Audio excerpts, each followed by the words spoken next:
Today's good question. We're asking, are there any requirements when it comes to storing firearms in Kentucky? In general, no. This information comes from looking at state statutes and the Giffords Law Center to prevent gun violence. Kentucky has no laws requiring unattended firearms be stored in any certain way, and there is no state statute requiring owners to lock their weapons. That includes if it's kept in vehicles, as long as it's stored in a compartment like a glove box or center console.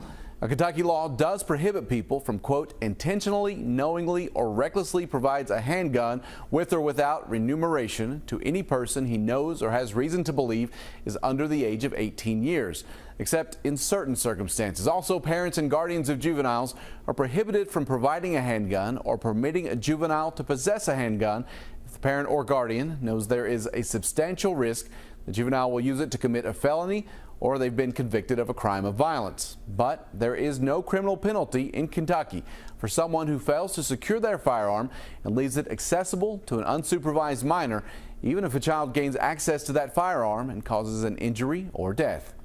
If you have a good question, you can email goodquestion@wkyt.com. I'll see you on WKYT Mornings.